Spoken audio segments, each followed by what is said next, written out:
परिणुदत्तं तं धूम्रसायडं मोक्षं नमो रिंतांडिं नमो सिद्धाडुं नमो आयरियाडुं नमो छायाडुं नमो लोई सोविसाफुडं अनंत अनंत परम सिद्ध भगवानी की एक जड़वान शांतिनाथ स्वामी की एक जड़वान महावीर स्वामी की परम पूज्य आचार्य भगवान पद्मनंदी स्वामी की परम पूज्य आचार्य विराग सागर महाराज की अहिंसामय विश्व धर्म की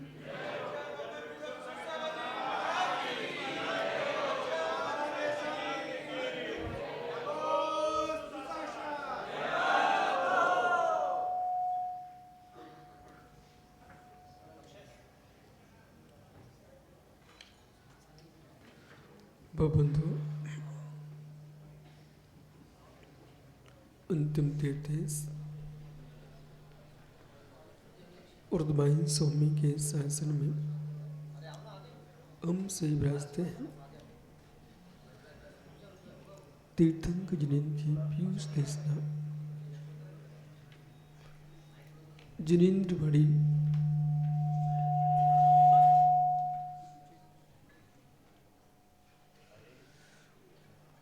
मनुष्य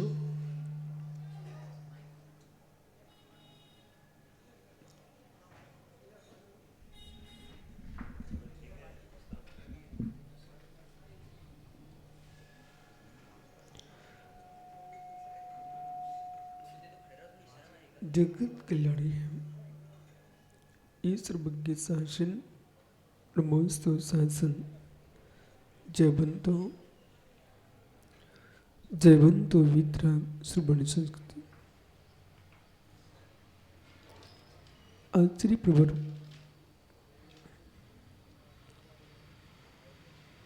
भगवत पद्मनंदी स्वामी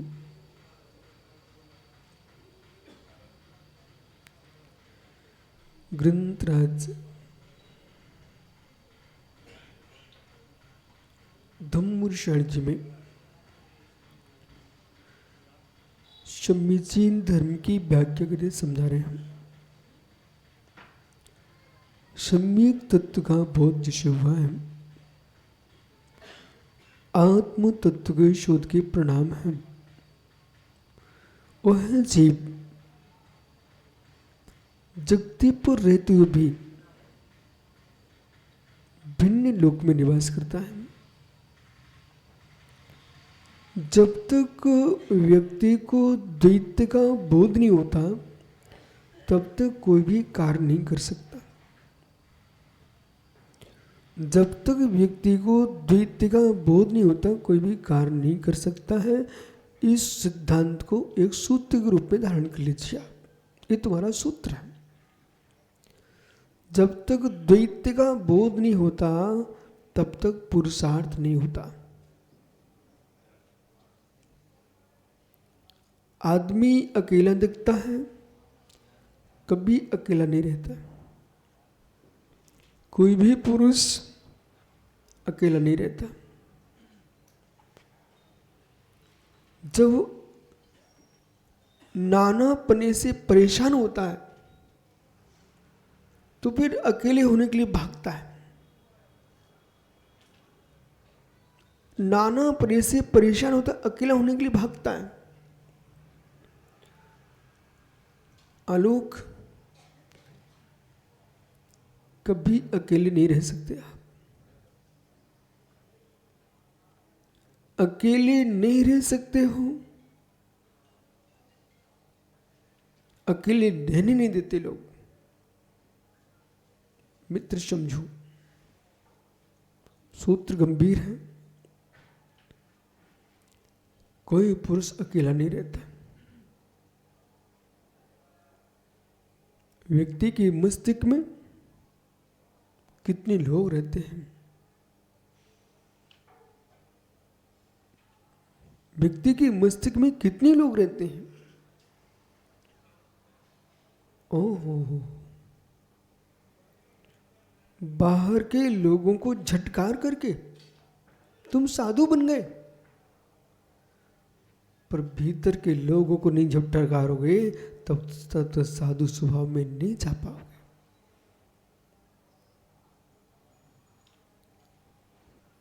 द्वैत को लेकर चलता है। एक गिलास दूध पी रहे थे आपको एक गिलास दूध दिख रहा था, पर एक गिलास दूध में तुम क्या क्या देख रहे थे? उसमें रस था, रक्त था, मांस था, मज्जा था, अस्थि है, शुक्र है, अभी नहीं बनने वाला। यदि अभी हुआ तो कैसे पी सकते आप? तुम्हारे शरीर में जाएगा, 7 धातु रूप बदलेगा। ऐसे ही जैसे एक गिलास दूध का तुमने पान किया, वो 7 धातु बदल गया। ऐसे मित्र आलोक, आपने प्रवचन चल रहा था, कहीं देख रहे थे, इतने में ही 8 कर्म का बंध हो गया। 8 कर्म का बंद हो गया। आयु बंद सहित नहीं तो 7 कर्म का बंद प्रतिक्षण चल रहा है। प्रतिक्षण माना कि आपसे कहें कि आपको जुखाम हो गया है, हल्दी का दूध पी लीजिए, तो आपको ऐसा लगता है कि मैंने हल्दी का दूध पिया जुखाम मिटाने के लिए। वो जुखाम तो मिटे सो ठीक है, लेकिन वो हल्दी का दूध 7 धातु रूप परिणत होगा, अथवा 7 धातु रूप परिणत होगा। एक घूंट दूध पी पियोगे 7 धातु रूप परिणत होगा। ऐसे व्यक्ति सोचता है हमने क्या किया? जरा सा बगल में बैठा आदमी तो उसकी चोटियां तो लेती है। बेटा तुमने चोटियां नहीं ले ली है, अब चिंता मत कर, चोटियां ली जाएंगी। जब कर्म तुम्हारी चोटियां लेगा ना, तब समझ में आएगा कि हमने तो मजाक मजाक में चोटियां ली थी। अब मेरे मित्र, मजाक मजाक में भी यदि नीम कड़वा मुख में चला जाए तो कड़वा मुख होगा कि नहीं होगा? बोल गया नहीं? हंसी हंसी में भी यदि नीम कड़वा मुख में चला जाए तो मुख कड़वा होगा कि नहीं होगा? क्या नहीं? और यदि हंसी हंसी में भी मिश्री मुख में चली जाए, मुख मीठा होगा कि नहीं होगा? ऐसी हंसी हंसी में भी कोई बिसन लग गया, नरक ले जाएगा। वो हंसी हंसी में भी मंदिर की देहरी पे बैठ गए और नमस्कार कर लिया, तो मेरे मित्र तुम्हारा कर्म का बंध मिटेगा, मोक्ष मिलेगा। हंसी हंसी भी करो तो ऐसी करो कि मुख में नीम की गोली न जाए। हंसी हंसी भी तो करो, ऐसी करो आलोक कि मुख में मिश्री चली जाए। ज्ञानी का विनोद भी कर्म निर्जा का साधन बनता है, अज्ञानी का विनोद भी कर्म बंध का कारण बनता है। आइए मित्र, अकेले कभी रहे?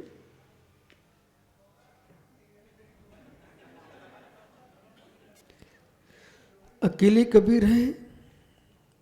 महात्मा सौरभ जी, विशाल, निखिल, बेटा नंगे होने के लिए दिगंबर नहीं बनना पड़ता है, तो बहुत पशु पक्षी घूमते नंगे। नंगे होने के लिए कपड़े नहीं उतारना पड़ते। ये सम्मान तुम्हारा समाज में, देश में कितनी सम्मान चल रहे हैं मालूम? ये तुम्हारे नंगे होने के लिए सम्मान नहीं हो रहे हैं। ये आपका जो सत्कार चल रहा है समाज में, ये आपको अकेले रहने के लिए चल रहा है। संसार में कोई महान साधना है, उत्कृष्ट साधना, उसका नाम अकेला होना है।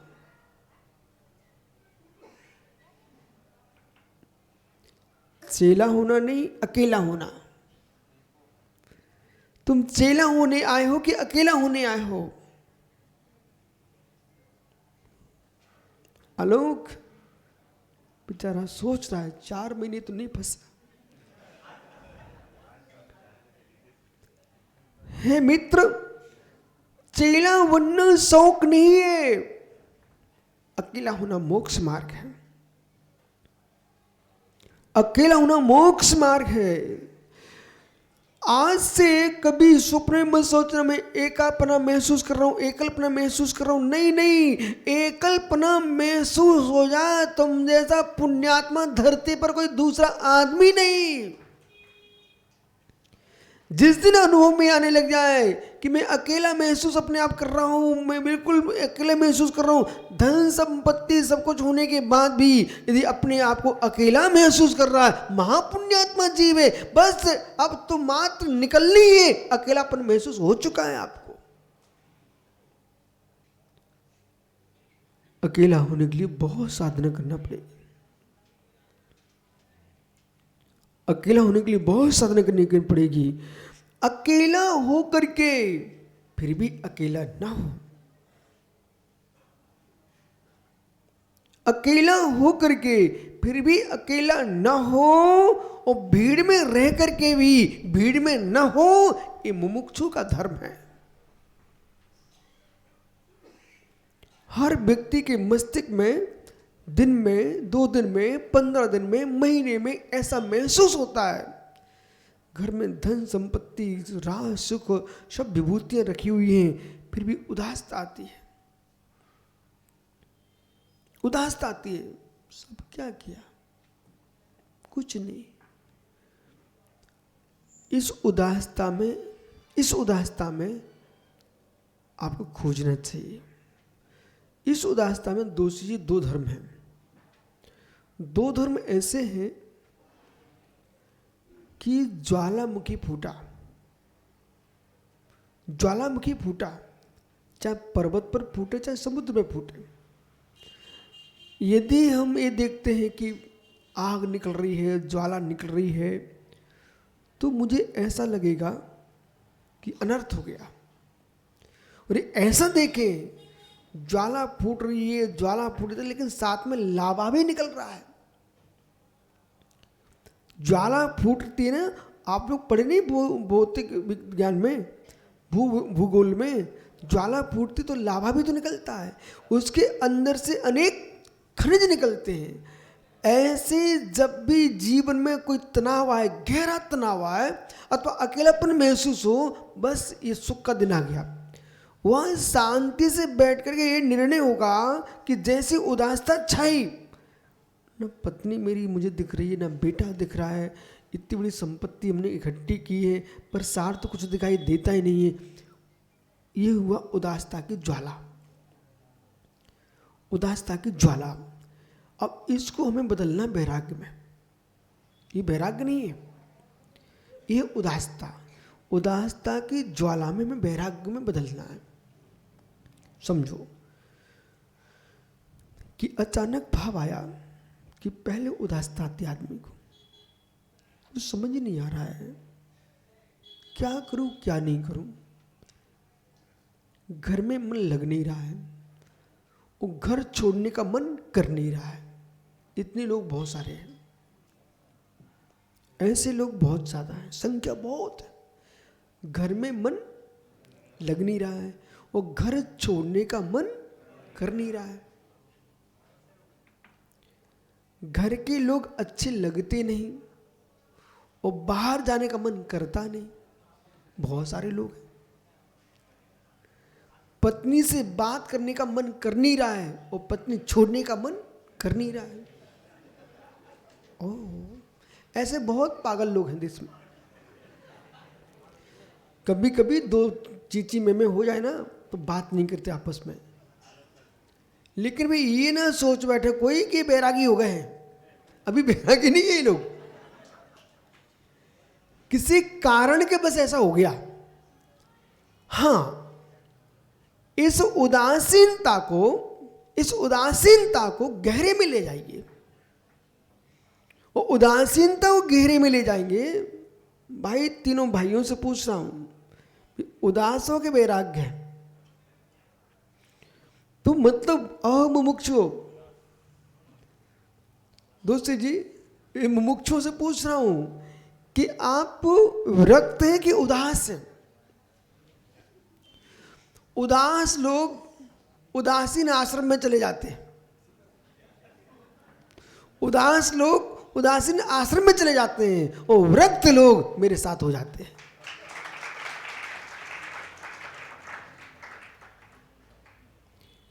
अब वह दूसरी विषय क्या पकड़ना है कि ज्वालामुखी फूटा, उसे लावा निकला।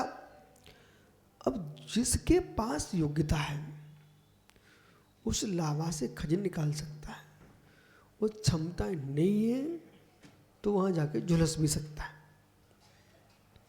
जैसी अचानक उदासता आती है उसे हमें पकड़ना चाहिए, उसे हमें पकड़ना चाहिए। कैसे? यशोधर जी क्षण मात्र में यश का क्षय हो जाता है बेटा। वो कैसे? लावा निकल रहा है, बमूल के वृक्ष से गोंद निकल रही है, और जब गोंद निकल रही है दोषी जी, चींटी बन के जाओगे तो चिपक जाओगे। एक एक रहस्य में जाइए आप। मक्खी बन के उस पर बैठोगे तो चिपक जाओगे, और आप रहस्य में जाइए, चिपकती गोंद अच्छी, वहाँ आप धीरे से देखोगे तो सुबह जाके देखो कोई जीभ भी चिपके मिल जाएंगे, चिपक जाएंगे, उसके प्राण चले जाएंगे। यदि मनुष्य बन के जाएंगे, एक एक विषय समझना, मनुष्य बन के हम जाएंगे तो हम गोंद से चिपकेंगे नहीं, गोंद को निकाल लाएंगे। चींटी बन के जाएंगे, मच्छर बन के जाएंगे, मक्खी बन के जाएंगे, चिपक जाएंगे, प्राण चले जाएंगे। वो मनुष्य बन के जाएंगे, गोंद को निकाल लाओगे और सुखा करके घी में तल करके लड्डू बना के आनंद पाओगे। ऐसे जब मन में कभी कभी उदासीनता जो आती है, उसमें मक्खी बन के गए, मच्छर बन के गए तो चिपक जाएंगे, विशुद्धि मर जाएगी। और ज्ञानी मनुष्य बन के गए तो जैसे हमने गोंद को निकाल करके और घी में तल करके लड्डू बना लिए, ऐसे उस उदासीनता को पकड़ करके खींच लो अपनी ओर। बोले आज क्या महसूस हो रहा है? स्त्री नहीं मेरी, पुत्र नहीं मेरा, धन नहीं मेरा, संपत्ति नहीं मेरी, मतलब तिजोरी भरी रखी है, उसमें ऐसी लगता है सब बेकार है। जब ऐसा भाव आए उसको पकड़ लेना, तो उन भावों को पकड़ लेना। वो पकड़ते ही मित्र हम चाहते हैं अब तुम बैराग के घी में तल जाओ।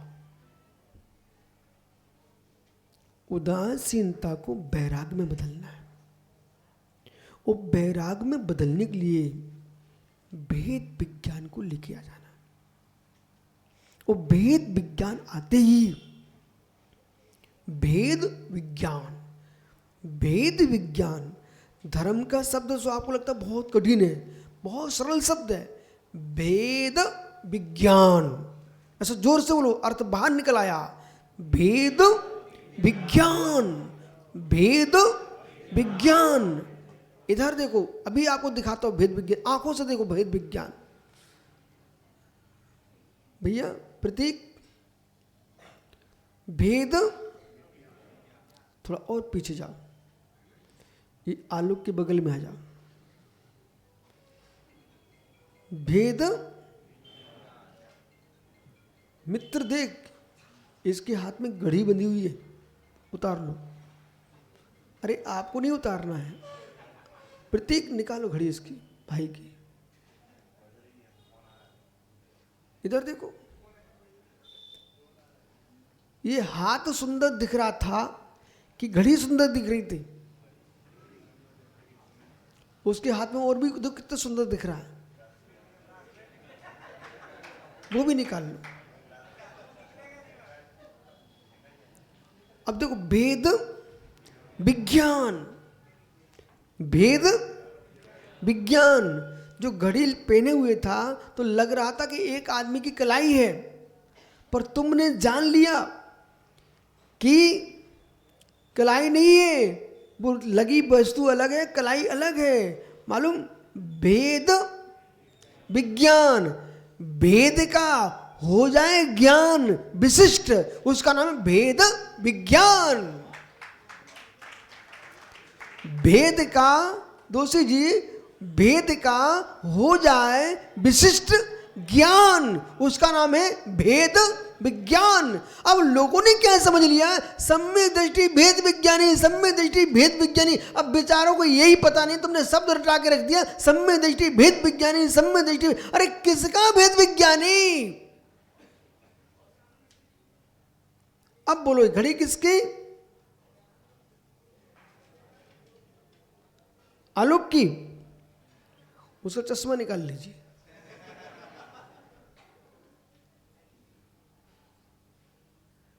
अभी तुम बहुत सुंदर लग रहा था चश्मा में भाई। ये सुंदरता किसकी थी? चश्मे की। दोषी जी, चक्रवर्ती भरतेश, हार, मुकुट, भाऊबंद, करधोनी, संपूर्ण शरीर में आभूषण ही आभूषण पहने और शीश मैंने बैठा और कांच में देख रहा था, क्या मैं सुंदर हूं, क्या मैं सुंदर हूं।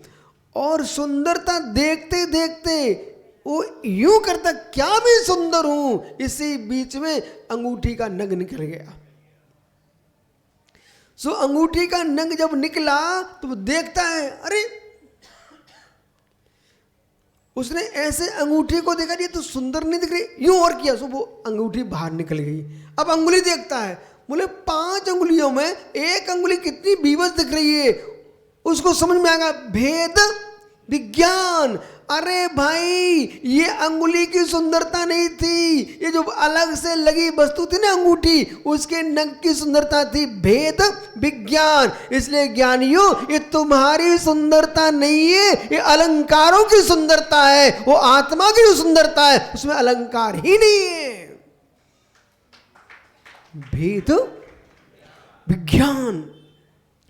तो जो समय सारणी में, अध्यात्म ग्रंथों में भेद विज्ञान शब्द लिखा हुआ है, भेद विज्ञानत सिद्धा सिद्धा एकल केचन तस्य भावतो वद्धा वद्धा एकल केचन।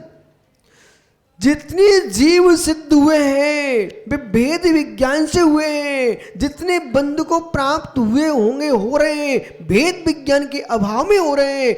दोषी जी, ये दोनों युवा खड़े हुए हैं और दोनों के पत्नियां हैं और दोनों सोचते हैं इनके बिना मैं जी नहीं सकता हूं। अभी नहीं है इनको भेद विज्ञान। अब ये सोचते दोनों, मुझे अपनी पत्नियों से सुख मिलता है घोर अज्ञान। सुख पत्नियों का नहीं है, सुख की भी भेद का ही है। सुनाऊं? सुख भी भेद का ही है। ओहो, दूसरी जी बराबर। मैं तो समझा सकता हूं, बहुत अच्छे समझ सकता हूं। पहले आप सोच लीजिए, समझना है कि नहीं समझना। आप ये सोच रहे हो दोनों मित्र कि गुरुजी हम अपनी शादी नहीं करते तो मुझे नारी का सुख कैसे मिलता? तो भेद से सुख थोड़ी हुआ है, मिलने से सुख हुआ है। ऐसा सोचो, आप सोचो, जल्दी सोचो। भेद से सुख हुआ कि मिलने से हुआ? संसार के सुख की बात कर रहा हूं मैं। भेद से सुख हुआ कि मिलने से सुख हुआ? विनय, भेद से सुख हुआ कि मिलने से सुख हुआ? विजय, भेद से सुख हुआ कि मिलने से सुख हुआ? दोस्त जी, आप विराजन से बात है, आपका विषय वहां तक पहुंच जाएगा। भेद से सुख हुआ कि मिलने से सुख हुआ? एक सुर में बोलो ना दोनों। ठीक, ये दोनों भाई बोल रहे हैं, आपकी सहमति है ना ऐसी? भेद से सुख हुआ कि मिलने से सुख हुआ?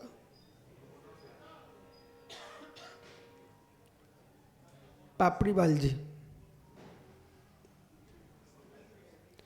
भेद से सुख हुआ कि मिलने से सुख हुआ? मिलने से हुआ, ठीक। और कोई हो तो पूछ लेना आप, नहीं कोई कहे कि हमसे पूछा नहीं है। आप महावीर बाकली भाई से पूछ सकते हो, उनके पड़ोसी से पूछ सकते हो, वो बिल्लू भाई से पूछ सकते हो, गदिया से पूछ लीजिए आप। नीचे बैठे जितने ये गोंदिया,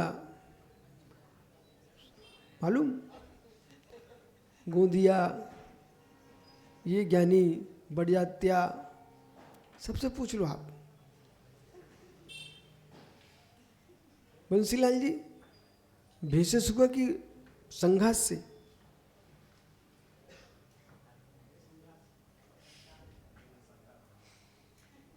अब मैं समझाता हूं आपको, बैठो। जो जीव सोचता है सुख मिलने से हुआ है, ये तुम्हारा भ्रम है।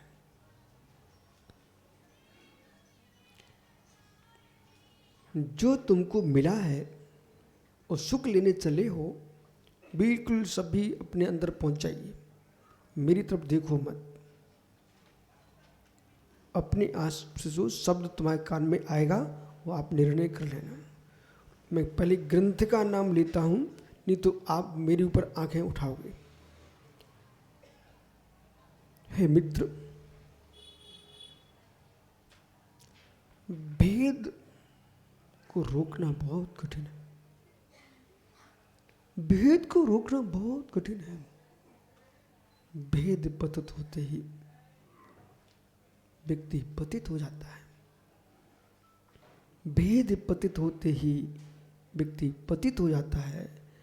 आप कह रहे हो कि मुझे पत्नी के मिलने से सुख हुआ है, पर पत्नी भले मिली हो, तुम लेके जो आए हो भेद के लिए लेके आए हो। तुम्हारे शरीर की बूंद तुम्हारे शरीर से भिन्न न होती, तुमको कभी सुख नहीं मिल सकता था।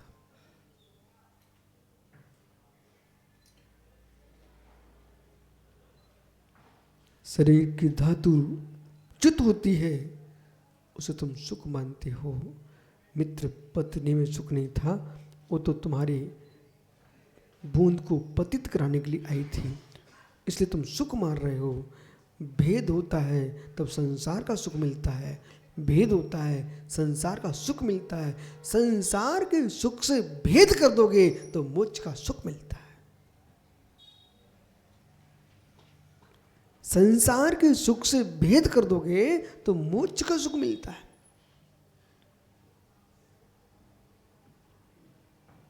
चेहरे देखने लायक हैं आप लोग, चेहरे देखने लायक हैं आपके।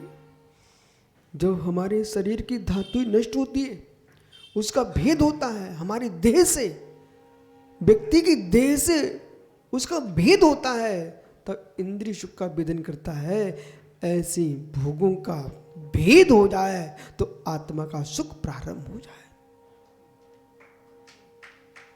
उदासीनता। मैं चाहता हूं क्या दोषी जी, जितने मुमुक्षु हैं इन सबके भीतर सिद्धांत, तर्क, न्याय, आगम, पुराण, दासांग, श्रुत, इनके ऐसे टपके जैसे युवा का वीर टपकने पर उसको संसार के सुख की अनुभूति होती है, इनके भीतर तत्व टपके इनको मुक्ति और लभा की अनुभूति हो। नहीं बेटा, अपनी पर्याय को दगा मत देना, अपनी पर्याय को दगा मत देना, अपनी पर्याय को दगा मत देना। लोक रंजन के लिए बहुत भेष है, आत्म अनुभूति के लिए मात्र निर्गंत भेष है। आत्म रंजन के लिए बहुत मुद्राएं हैं, ऐसा नहीं है। लोक रंजन के लिए अनंत मुद्रा है, आत्म रंजन के लिए निर्गंत मुद्रा है। अभेद। बिराजो, आप सभी बैठ जाओ, अब आगे चलते हैं। समझ में आ रहा ना आप सबको? आप विश्वास मानिए, ये मत सोचिए अन्यथा कन्नो चातुर्मास का निष्ठापन तो दूर है, परुषण होते ही लोग सोचते हैं अब तो व्याख्यान समाप्त हो, महाराज जी क्या प्रवचन करेंगे, अब तो बचा ही नहीं होगा कुछ, हो गया चातुर्मास। मित्र, ऐसे विशुद्ध सागर के कई भव निकल जाएंगे तब भी आगम पूरा नहीं हो पाएगा, इतना आगम है।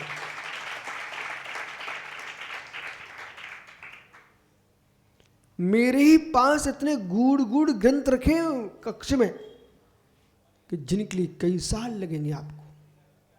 कुछ तो ऐसे ग्रंथ हैं जिनकी हिंदी तुमको समझ में नहीं आएगी, संस्कृत प्राकृत छोड़िए, जिनकी हिंदी नहीं समझ पाते आदमी। गोष्ठी हुई ना अभी, वस्तुत्व महाकाव्य की आपने गोष्ठी कर लिए, आपने मीमांसा की गोष्ठी कर लिए, और आप लोग ये सोच रहे थे विद्वान ने बहुत कठिन कठिन बोला है, और मेरी समझ में अभी वो वहां तक पहुंचे भी नहीं है जितना और रहस्य था उसके अंदर। अंत में विद्वानों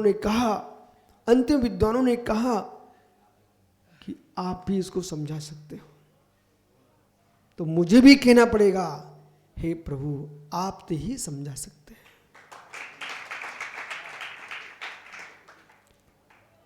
पूर्ण समझना है तो आपके पास जाना पड़ेगा। और सुनिए, पूर्ण समझना है तो आपके पास जाना पड़ेगा। इतना ही नहीं, पूर्ण समझना है तो आप ही बनना पड़ेगा।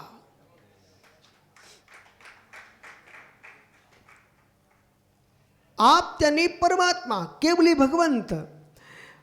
संपूर्ण ध्रुव गुण प्रियों को यदि मुझे प्रत्यक्ष प्रमाण से जानना है, सकल प्रत्यक्ष प्रमाण से समझना है, तो मित्र आगम पढ़ के नहीं समझ पाएंगे, केवली भगवान बन के ही समझ पाएंगे।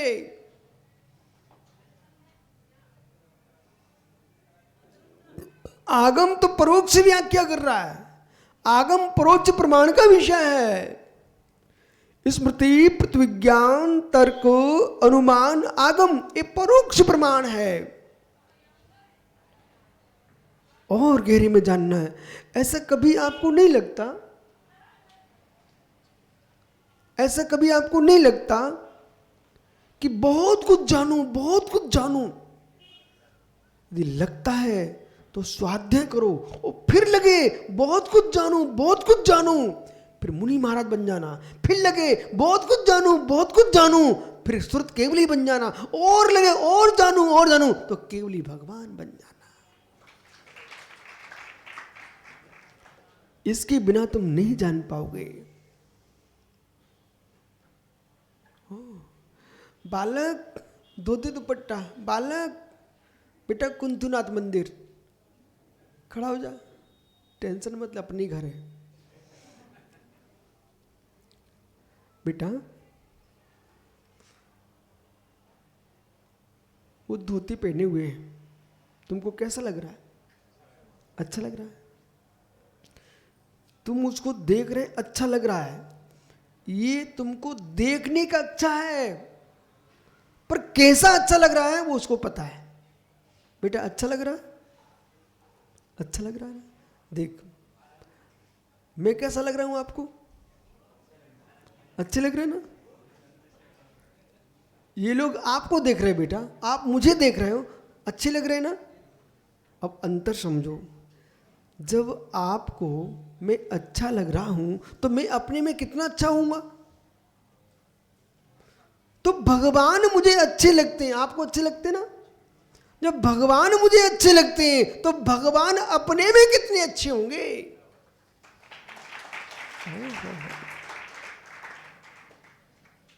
बैठ जाओ बेटा। पापड़ी वाल, अरे भाई अब अकेले दूसरा पापड़ी वाल नहीं हो सकता देश में। देखा, इनको पापड़ी वाल शब्द इतना अच्छा लगता है कि बच्चों को भी नहीं देखना चाह रहे। मित्र जय जैन कर लो, बोलो जय जैन पापड़ी वाल। पूछो कैसा लगा? अच्छा लगा? भेद में अच्छा लगता है, भेद में अच्छा लगता है। अब भेद में कितना अच्छा लगेगा। अब मित्र बैठो, सब बैठ जाओ, अब मुझे धारावाहिक बोलना है। यानी धर्म कहता है, धर्म कहता है व्यक्ति द्वैत के साथ चलता है, व्यक्ति द्वैत के साथ चलता है। अकेला व्यक्ति जा रहा है, उसके भीतर अनेक सोच जा रहे हैं। अकेला कहाँ गया, कितनी सोच लेके चला है, सोच लेके गया है। यदि सौरव पर्वत वाला मित्र तू सोच लेके आएगा तो कभी अकेला नहीं रह पाएगा। अब अकेला रहना चाहिए कि नहीं रहना चाहिए, ये मैं बोलता हूं आपको। एकल विहार नहीं करना चाहिए, अकेला नहीं रहना चाहिए। अकेला रहना चाहिए, एक निज आत्मा से मिलकर रहना चाहिए। अकेला नहीं रहना चाहिए, अकेला नहीं रहना चाहिए, बिल्कुल नहीं रहना चाहिए, सबके साथ रहना चाहिए। तो किनके साथ रहूं? सम्यक दर्शन, सम्यक ज्ञान, सम्यक चारित्र के साथ रहना चाहिए। मैं जीवन में कभी अकेला नहीं रहता, रत्नात्रय के साथ रहता हूं, पंच परमेष्ठी के साथ रहता हूं। परंतु मैं आपसे कह रहा हूं, अकेले हो जाइए। हिंसा से, झूठ से, चोरी से, कुशील से, परिग्रह से अकेले हो जाइए। खोटे लोगों से दूर हो जाइए, अच्छे लोगों के पास पहुंच जाइए। फिर कल आपने 3 व्याख्या की थी। आम, आम तो केवल कल जो व्याख्या थी बता सकते क्या आप? व्यक्ति, व्यक्ति, महात्मा सारस्वत जी 3 बातें बोलिए।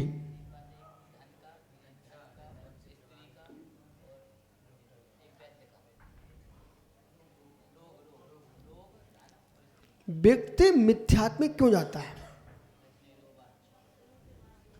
धन,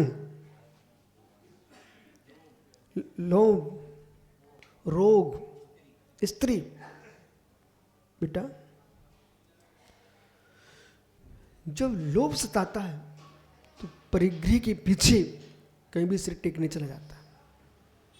जब व्यक्ति को रोग होता है तो शरीर को बचाने के चक्कर में कहीं भी पहुंच जाता है। व्यक्ति को धन चाहिए तो कहीं भी सिर पटकने पहुंच जाता है। व्यक्ति को स्त्री चाहिए तो कहीं भी सिर पटकने पहुंच जाता है। विषय पकड़ना। परंतु मैं यूं कह रहा था कि भगवान के पास जाना चाहिए। फिर मैंने कहा आपसे आम, आम है, आम। आप जो है बेटा दूसरे से प्रभावित हो रहे हो, दूसरे से प्रभावित हो रहे हो, घोर पाप। धन के पीछे प्रभावित होते हो, स्त्री के पीछे प्रभावित होते हो, संतान के पीछे प्रभावित होते हो, शरीर के पीछे प्रभावित होते हो। आप प्रभावित क्यों हो रहे हो? तो मैंने कहा आम के अंदर सारे दृष्टांत। जब कन्नू ने प्रश्न किया कुछ तो हो सकते हैं ना प्रभावित, ठहरिए है मित्र। मिथ्या से प्रभावित होंगे तो दुर्गति में जाओगे, हिंसा से प्रभावित होंगे दुर्गति में जाओगे, कुसंगति से प्रभावित होंगे दुर्गति में जाओगे, नारियों से प्रभावित होंगे शील नष्ट होगा, मित्र परिग्रह से प्रभावित होंगे नरक में जाना पड़ेगा। बहुआरम प्रकृतम नारकस्य शाप। और मद्यपायी आदि लोगों से प्रभावित होंगे, अपयश फैलेगा, शरीर नष्ट होगा, कुल नष्ट हो जाएगा, दरिद्रता छा जाएगी तुम्हारे घर में। ओह, कोई व्यक्ति, अभी तुम केवल 18 साल के हो, केवल वो 18 साल की उम्र में कहीं मंत्रालय जाने लग गए तो मालूम अरविंद पहाड़िया अपनी बेटी तुझे देना चाहता होगा, वो कैंसिल। बोले ये शराबी को बटिया देंगे तो घर मेरी बेटी का क्या होगा। शराबी कबाड़ी को, जुआड़ी को अपनी कन्या नहीं देने का। जिनके कुल कलंकित हैं, धर्म कलंकित जिनका है, और स्वभाव कलंकित है, जीवन कलंकित है, बेटी को कुआं में पटक देना, पर ऐसे विधर्मी के हाथ में बिल्कुल नहीं देना। ओह, पटकना नहीं भाई, लेकिन पापियों के हाथ में कन्या नहीं देना, नहीं तो आपको कन्या की हत्या का दोष लगेगा। वो बेकन्याएं महापापी हैं जो पिता की बात ना मान करके ज्वाड़ी कबाड़ियों घर में जा रही हैं, वे सुम के टुकड़े कराने जा रही हैं।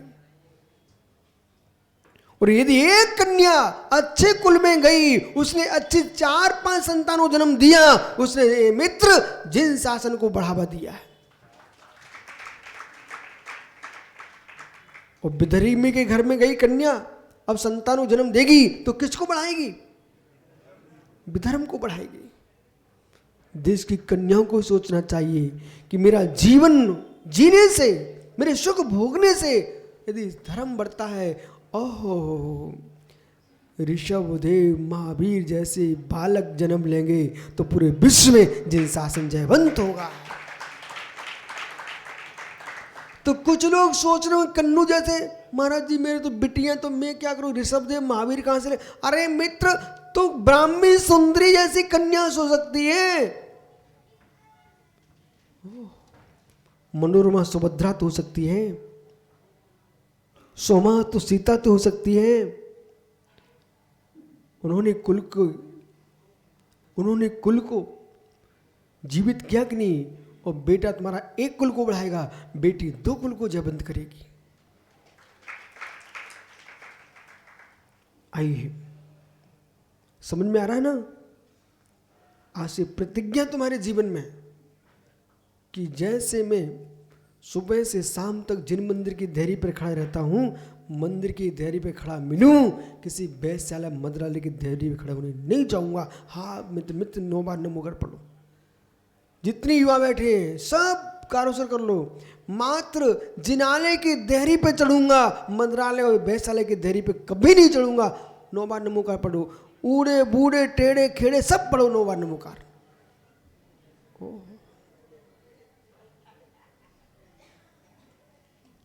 क्यों ऐसा बोला? इसलिए बोला परिणाम बहुत विचित्र होते हैं। बेटा बहुत अच्छा किया, बैठ जाओ। फिर ये बोले भाई अरविंद भैया, कन्नू बोले कल, गुरुजी कुछ तो प्रभावित होना चाहिए। इनके कुछ का उत्तर दे रहा हूं। पहले तो अशुभ से प्रभावित मत होइए। अशुभ से प्रभावित होंगे तो 100% नीचे जाओगे। आदित्य कहीं जाने का मन नहीं करना। अब अच्छे लोगों से प्रभावित हो। अशुभ कुसंगति से बचने के लिए तुम सदग्रस्त हो, अच्छे लोगों के साथ रहिए, उनसे प्रभावित हो, साधु संतों से प्रभावित हो। पर ठहरिए भी, साधु संतों से प्रभावित हो। साधु संतों से प्रभावित होना, पर पंथों से प्रभावित मत होना। नहीं तो मालूम चला एक साधु की जय और दूसरे साधु को भगाओ, ऐसे प्रभावित होगा। भैया नवीन, इनको समझा के रखना। रमो लोए सब्बुसा, रमो लोए सब्बुसा।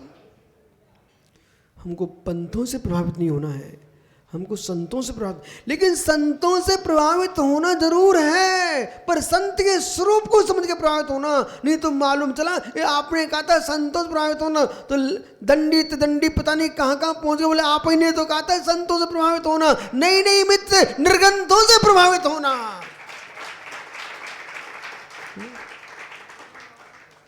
बोले गुरुजी आपने कहा निर्ग्रंथों से प्रभावित होना, बोले हाँ, तो भूत भभूति देना प्रारंभ कर दें, मैं मालूम चला दुनिया के चूड़ा चूड़ा तिलक मिलक ये दुनिया की सामग्री प्रारंभ हो चुकी है, और ये धनतेरस को सोना चांदी रहेगा उठा के ले जाना। मेरे मित्र इनसे प्रभावित नहीं होना, बीता निष्प्रय संतों से प्रभावित होना, निर्ग्रंथों से।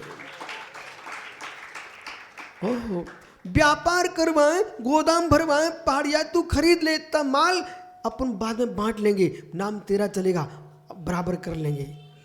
हे मित्र, लोग भगवान के साथ हिस्सेदारी का व्यापार कर रहे हैं, साधुओं के साथ व्यापार कर रहे हैं। हे मित्र, ये व्यापारी वाले दुकान चलाने वाले साधुओं से प्रभावित नहीं होना है, पिच्छी कमंडल लेके चलने वाले से प्रभावित होना है। पर पिच्छी कमंडल में दुकान चलने लगे तब भी प्रभावित नहीं होना, जिनवाणी वाचन करने वाले से प्रभावित होना है, जिनवाणी बेचने वाले से प्रभावित नहीं होना है, जिनवाणी से जीने वाले से प्रभावित होना है।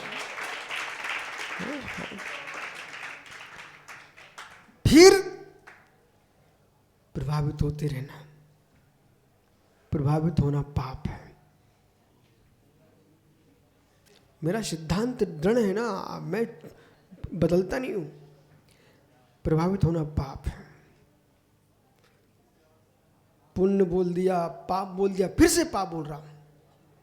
रवि शेट्टी मित्र सुनते आप, तुम्हारे भाग्य से वो नेमीचंद पहाड़े थे ना भिलाई, ये पारस पापड़ीवाल जी, नेमीचंद पहाड़े और तुम्हारी बाकलीवाल जी, इन दोनों के चक्कर में मुझे 2 चातुर्मास करना पड़े।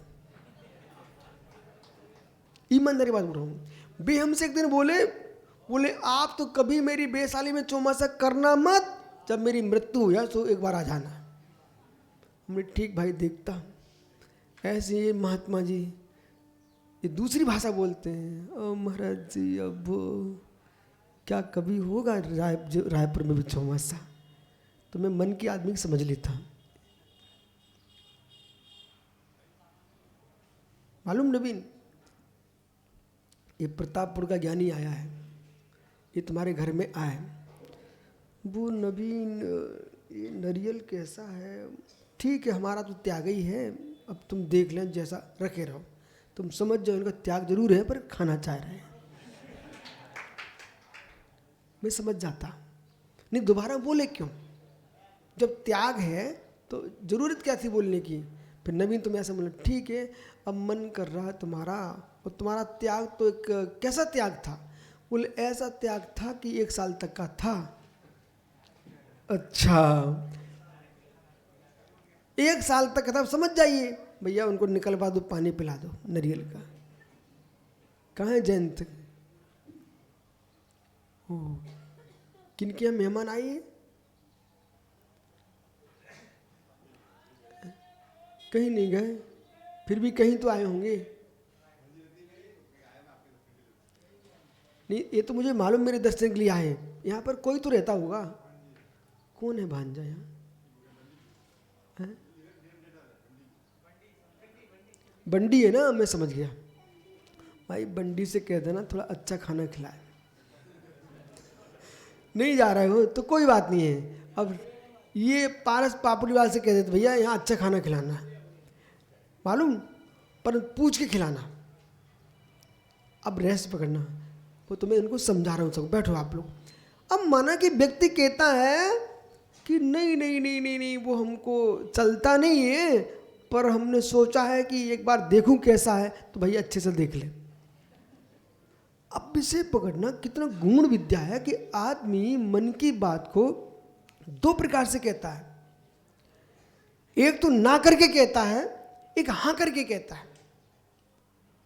और समझने वाले दोनों को समझ लेते हैं, ठीक है। अब वो विचित्र ही है, उनकी ना में भी हम हाँ देखते हैं, वो हाँ में भी ना देखते हैं। विचित्र है संसार, संसार बहुत विचित्र। इधर इधर विजय भैया, ये विनय गया ससुराल, अब ऐसे हाथ किए हैं, बोले अब नहीं चाहने, बुंदेलखंड में अब नहीं चाहने, अब नहीं चाहने धर जाते हैं, अब नहीं चाहने धर जाते हैं। मतलब हाथ इतनी दूर किए कि आप तो रख दो, हम तो ऐसे ही मना करेंगे। अब एक महात्मा जी थे अच्छे, उन्होंने हार्दिक ब्रह्मचारी को समझाया, देख भाई, हम तो अंजलि बंद करेंगे और ऐसे करे रहेंगे, हम मना करेंगे पर तुम धर दइयो। अरे महाराज, जब लेना ही है तुम मायाचारी क्यों करवा रहे हो? ले लो, क्यों सब शर्मा रहे हो? और नहीं लेने तो अच्छी पक्की बंद करो फिर।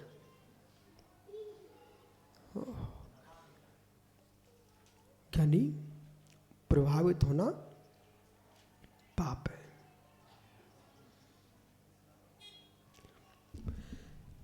फिर मैंने आपसे कहा मित्र, आम सबसे बड़ा उदाहरण, प्रारंभ में अभक्ष, मध्य में भक्ष, अंत में पुनः अभक्ष। आम का फल प्रारंभ में अभक्ष, मध्य में भक्ष, अंत में पुनः अभक्ष। समझ आया? आम का फल जो हुआ है तुच्छ फल, वो अनंत का रूप हो रहा है अभक्ष, सब प्रतिष्ठित प्रतीक है। उस समय जब बड़ा फल हो गया, पक गया, आप खा सकते हो, जाल पड़ चुका है, गुठली आ चुकी है, भक्ष। जैसे ही लंबा समय हो गया, बारिश हो चुकी है, आम और अधिक पक चुका है, उसके भीतर कीड़े हो चुके हैं, अभक्ष। बराबर। अब जब आप 5 पापों की ओर जा रहे थे तो हमने आपसे कहा अप्रभावित रहिए, प्रभावित मत हो पापियों से। फिर आपसे कहा केवल दृश्य अच्छे लोगों से के साथ रहना चाहिए, प्रभावित रहो, अच्छी संगति करो, गुरुओं के पास रहो, जिससे तुम्हारा जीवन सफल होगा। भक्ष, प्रभावित रहना। जब तुम मुनिराज बन गए, अब कहो गुरुजी अब क्या करूं? ए मित्र, मुनिराज बन गए ना, अब मुनियों से ही बात मत कीजिए। श्रावकों से बात कर रहे नहीं, मुनियों से ही बात नहीं करना, तो क्या करूं? अब आप ऐसा करो, अकेले रहना सीखो। बोले भगवान की जय, तो बोल सकते नहीं नहीं नहीं नहीं, शुद्ध उपयोग में जा रहे हो तो भगवान से भी प्रभावित मत हो, तब तो अपनी आत्मा से प्रभावित हो पाओगे।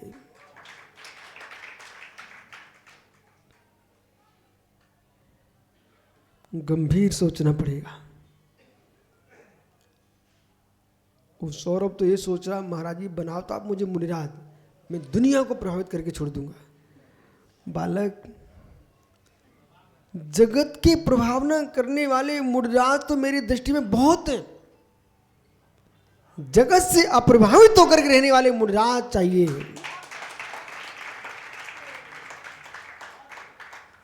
प्रभावना करने वाले तो बहुत है।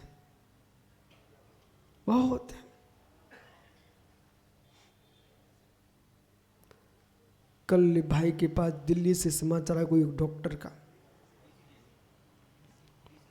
डीसी जैन डॉक्टर साहब थे, अरविंद भैया, इन अच्छे के पास समाचार आया। बोले महाराज जी, हम तो यही समझते हैं वर्तमान में मुनिराज पूजा का उपदेश करें, अभिषेक करा दें, गंधोदक दे दें, ये कोई पाप नहीं, अच्छा काम है। 5 पाप की अपेक्षा से अच्छा काम है, ठीक है ना? लोग इसी से धर्म में लग रहे हैं तो वो भी अच्छा है, उसमें गलत नहीं मानता। फिर भी उनका सोच सुनो।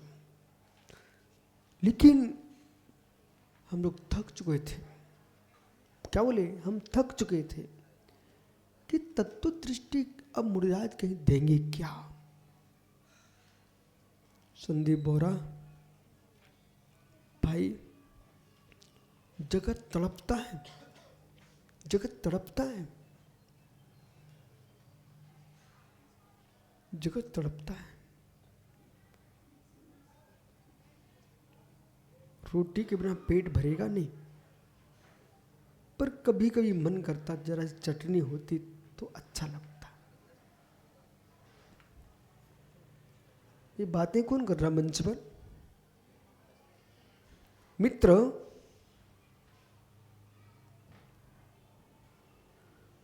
चटनी होती तो अच्छा लगता।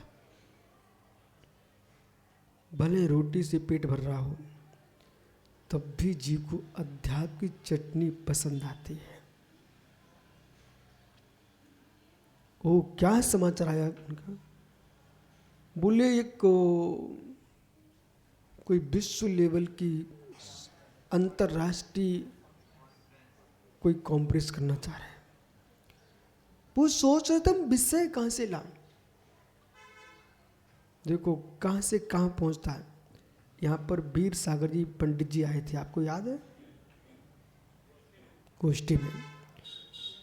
उनको आपने सत्यार्थ बोध ग्रंथ भेंट किया था। वो ग्रंथ ले जाकर उन्होंने डॉक्टर साहब को दे दिया। उस ग्रंथ को लेकर के डॉक्टर साहब नाच रहे, ऐसे दिखा रहे सबको। बोले महाराज जी ये ग्रंथ मुझे मिल गया है, अब मैं इस पर अंतर्राष्ट्रीय संगोष्ठी करने वाला। उनके शब्द हैं। हम यही सोचते थे कि अब तो अभिषेक पूजा तक का ही ज्ञान बचा है। नहीं मित्र, हमारे देश में आज भी नृगंत बीतरागी तपोधन अनेक विद्याओं के ज्ञाता हैं, परंतु सत्य है फूल खिला होता है तब दिखाई देता है, फल लग जाता तो नीचे लटक जाता, पता नहीं चलता। और मित्र ये भी तो बोध होना चाहिए बिल्लू भैया। ज्ञानी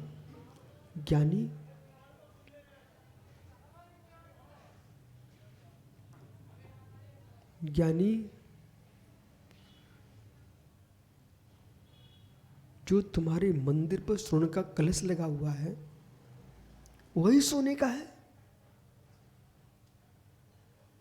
उससे कितना सोना निकलेगा? जबकि जहां सोने की खदानें हैं वहां सोना है।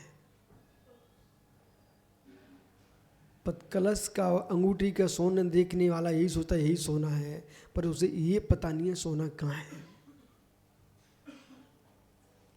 ऐसे ही जो खदानें हैं वे दुकानों में सजी नहीं है। जो खदानें हैं, बालक बेटा सुन रहा ना, जो खदानें हैं वे सरापे में दुकानों में सजी नहीं है। जो सजी है वे खदानें नहीं है। ध्यान दीजिए, बहुत रहस्य है। जो बाजार में चल रहे विद्वान वे खदाने नहीं है। जो खदाने वे बाजार में नहीं होती है, वे तो जंगल में है। ये तत्व जो आया है अरहंत की खदान से आया है, ये तत्व नृगंथों से आया है। वे जंगलों में है, जो बाजार में बिक रहे हैं वे दुकानें हैं। ज्ञान होना चाहिए सुनील, वे दुकानें हैं। दुकानों पर कितना माल रहेगा? जितना होगा वो खदानों में। परंतु माल की बिक्री दुकान से ही होती है। परंतु बिक्री गतियां दुकान से ही होती है। इसलिए खदान भी अच्छी होना चाहिए और दुकान भी अच्छी होना चाहिए तो काम बनता है। आम भूल तो नहीं गए? आम वो अधिक पक जाए तो आम छोड़ना चाहिए कि नहीं छोड़ना चाहिए? ऐसे तत्व ज्ञान जब परिपक्व हो जाता योगी के, तब उनको सारे विषयों से अप्रभावित हो जाना चाहिए। फिर किसी से प्रभावित होने की आवश्यकता नहीं है। आगे समझ में यही धर्म है। आपका समय हो गया। ओह बैठ जा ज्ञानी, नहीं तो कहोगे खड़े ही छोड़ दिया। यदि समझ में आ जाए तो ज्ञानी इतना जीवन में ध्यान रखना, सद्गुणों के पास जाना, अवगुणों से दूर रह जाना। और जब ऐसा समय आ जाए सद्गुण अवगुण दोनों से भिन्न होकर के निज गुण में प्रवेश कर जाना, यही समय सार है। धम्म रसायन ग्रंथ कहता है हीन देवत्व को प्राप्त नहीं करना। अच्छे कुल में भी आड़े टेढ़े बच्चे मिल जाते हैं, अपाहिज मिल जाते हैं। विश्वास मानिए, अच्छे कुल में भी मार साहब सुन रहे कि नहीं, अच्छे कुल में भी अपंगुल बच्चे हो जाते हैं। इन बेचारों ने पुण्य तो अच्छा किया था, जैन कुल में जन्मे, परंतु पलंग पर पैर लटकाए बेचारे पड़े हैं। इनने अच्छे काम करने के साथ छल कपट किए, अच्छे काम करने के साथ अशुभ कर बैठे, सो कुल तो अच्छा मिल गया पर बुद्धि अच्छी नहीं मिली। कुल तो अच्छा मिल गया, शरीर अच्छा नहीं मिला। वे महापुण्यात्मा है, उच्च कुल में सुंदर शरीर, सुंदर चित्त, सुंदर बुद्धि और सुंदर चारित्र मिल जाए, वे मित्र मनुष्यों में देवता है। इस बात पर मुस्कुराना, मैं जैनी हूं, मैं अध्यापक हूं। मेरे मित्र, जब तेरा मन करे मुझे विचार अच्छे रखना है, अकेले रहना है, तब अपने पेट ठोकना। अभी अकेले की बात हुई नहीं है, कल याद दिला देना। तुम दो के साथ चलते हो। गाथा नंबर 13। मिलेंगे कल आपसे। कल आओगे क्या? पर तो चर्चा करूंगा। जाओ। आत्मा स्वभावं परिभाव भिन्नं, आत्मा स्वभावं परिभाव, आत्मा का स्वभाव प्रभाव अत्यंत भिन्न। महावीर स्वामी की। हमारे बीच गोंदिया से बसंत जी पांड्या, दुर्ग से भक्त